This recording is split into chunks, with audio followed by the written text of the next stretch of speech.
কেমন আছেন সবাই? আশা করছি ভালোই আছেন। আমিও খুব ভালো আছি। সকালবেলা উঠেই আজকে প্রচুর কাজ। আজকে রান্নাঘরটা পুরো পরিষ্কার করব। দেখুন কেমন নোংরা হয়ে আছে।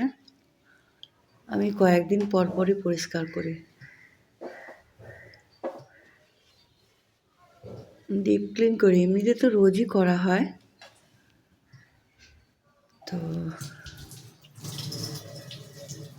হ্যান্ড ওয়াশ, তারপরে বাসন মাজার সাবান আর ভিনিগার দিয়ে ভালো করে আগে স্কচব্রাইট দিয়ে ঘষে নিয়েছি, তারপর ন্যাকড়া দিয়ে পুছে নিচ্ছি প্লেন জল দিয়ে। কারা কারা আমার মতন এরকমভাবে রান্নাঘর নিয়ে ব্যস্ত থাকেন অবশ্যই কমেন্ট করে জানাবেন।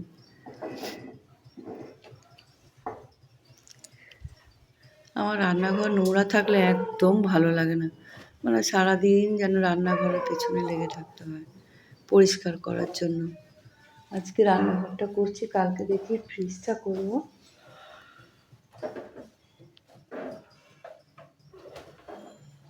শীতকাল পড়ে গেছে না, একটু কম পরিষ্কার করা হচ্ছে, তাই প্রচণ্ড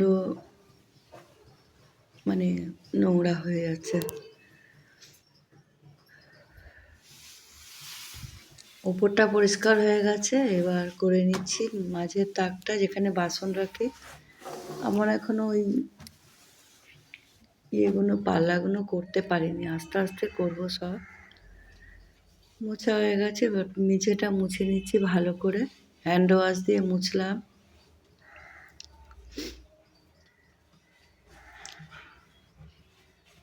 আমি বুঝতে পারি না এত কোথা থেকে নোংরা আসে গো। প্রত্যেক দিনই তো পুছি, তাও এত নোংরা আসে। বাড়ির সামনে রাস্তা না, তাই মানে নোংরা হয়ে থাকে। পুছে নিলাম ভালো করে।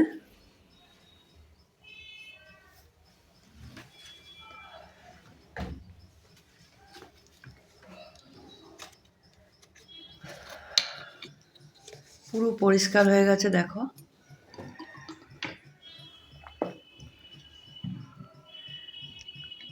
কম্বলটাও ভালো করে ঝেড়ে পেতে দিলাম। দেখো কত সুন্দর লাগছে গ্যাস ওভেনটা। ওদিকে বাসনগুলো মেজে টেজে গামলার মধ্যে উপুড় করে রেখেছি, পরে তাকের মধ্যে সব গুছিয়ে দেবো।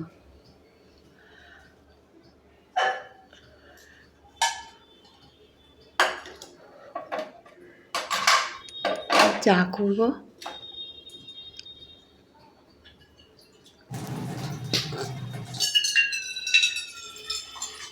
আজকে দুধ চা করবো, রোজ রোজ ভালো লাগে না ওরাল চা খেতে। দুধ চা খেলে আমার পেটে ব্যথা করে।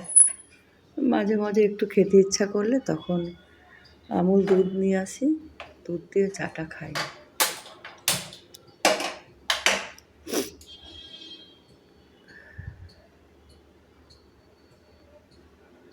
যখনই গ্যাস ওভেন ধরাই জানো তো আমার প্রচণ্ড ভয় লাগে। আমি নমস্কার করেই গ্যাস ওভেনটা ধরাই।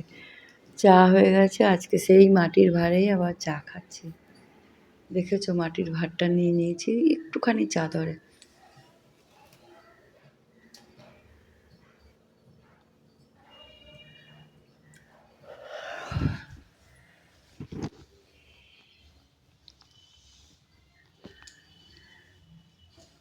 ব্যাস কাটো, গরম হয়ে যায় না।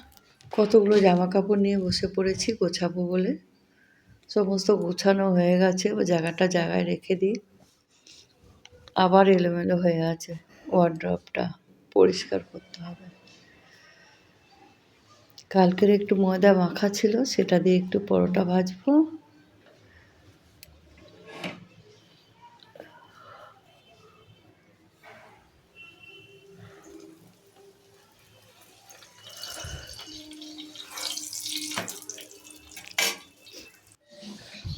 আমিও আগে চাটুতে ভেজে নিই, তারপরে তেল দিয়ে ভাজি। একটু মাংস ছিল আর পরোটা করে নিলাম, খেয়ে নিলাম সবাই মিলে।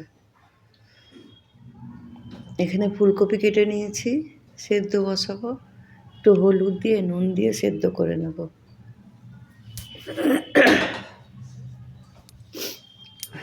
এখনকার ফুলকপি না সেদ্ধ না করলে হয় না। সব সময়তেই ফুলকপিটা একটু সিদ্ধ করতে হয়, না হলে প্রচুর গ্যাস হয়। আমি আজকে এই ফুলকপিটা চিংড়ি মাছ দিয়ে আলু দিয়ে রান্না করব।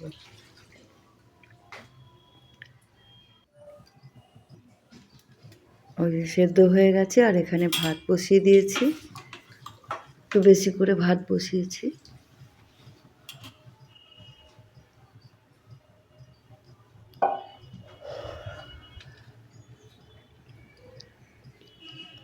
চাল ধোয়া জলটা রেখেছি, গাছে দেব। গাছে দিলে নাকি অনেক ফুল হয় গাছে। এই যে এখানে ফুলকপির তরকারি রান্না হয়ে গেছে আর ভাত হয়ে গেছে।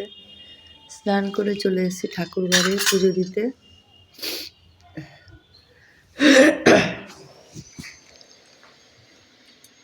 তারপরে খাওয়া দাওয়া নিয়ে বসে গেছি। একটু উচ্ছে আর বেগুন ভাজা করেছিলাম পরে। ওই দেখো বেগুন দিয়ে ভাতটা খাচ্ছি। ছাদে যে উনুন বানাচ্ছে, দেখি কবে হয়। ছাদে রান্না করব, খাবো। সমস্ত কিছু ছাদে নিয়ে যাবো, একদিন নিয়ে গিয়ে খাবো রান্না করে। সন্ধ্যাবেলা মুড়ি চানাচুর নিয়ে নিয়েছি। রাতেরবেলা দেখো আবার খেতে বসে গেছি। সেই ফুলকপি আলুর তরকারি দিয়ে খাচ্ছি, আর কিছু রান্না করিনি। অনেকটাই করে রেখে দিয়েছিলাম শীতের, বারবার রান্না করতে ভালো লাগে না।